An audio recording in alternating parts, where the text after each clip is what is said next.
Friday Fish Facts. I'm your host, Ron DeSantis. So you're wondering what to feed your betta. Maybe you're new to fish keeping altogether and this is your first fish. Or this video I'm actually doing in response to people that have commented on another video that I've done. So the other video that I've done is to how to save the bettas from swim bladder disorder. And I suggest fasting them for 3 days and then skinning a pea, cutting it into sections, a already boiled pea, and feeding the betta that pea. Now, bettas are carnivores, and some people are worried that the pea is going to hurt that betta. Well, that is not the case. The pea provides fiber, and it will help the digestive system for that betta. But, like I said before, the bettas are carnivores, so you do want to feed them a meaty diet. Now, most of my bettas are in community tanks, all except one, that's Black Widow, down in the quarantine tank down here. Mostly because Black Widow doesn't play nice with his friends, but also because I like to have a fish in my quarantine tank at all times to keep it cycled. Now, the bettas that are in the community tanks, they're going to get some flakes because I feed all of the tanks get the omega-1 flakes. Now, omega-1 happens to be my favorite fish food for all of the tanks that I use. I love the flakes, I love the frozen foods, I love the algae wafers as well.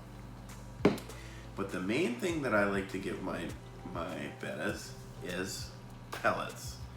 What kind of pellets? I use the Northfin brand.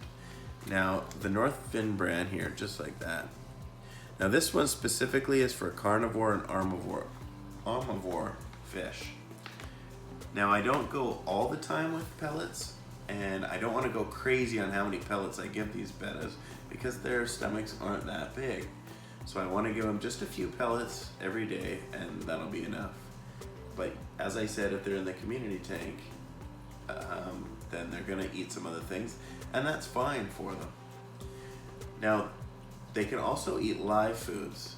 Now, the problem with live food is sometimes it can bring in other parasites. If I'm hatching brine shrimp for something else, I won't specifically hatch brine shrimp just for the bettas. But let's say I'm raising epistogrammas and for the first 5 weeks there, I want to have fresh brine shrimp that I'm hatching, then yes, I will give them some of the leftover brine shrimp. But my favorite thing to do is to feed them frozen bloodworms. Now here's the empty package because I didn't want them to thaw. And again, I like the omega-1 brand, but there are some other brands out there. This is my favorite thing to feed my bettas. Now, the one drawback is price, so they don't get these as often as maybe they should, but it's great for them. Now, if you're wondering what the bettas eat in the wild, well, insects mostly, bloodworms as well, sometimes tiny fish. So the fluval bug bites is also another good substitute that you can give your carnivorous bettas. Hope this helped you. Join me next week for another edition of Friday Fish Facts.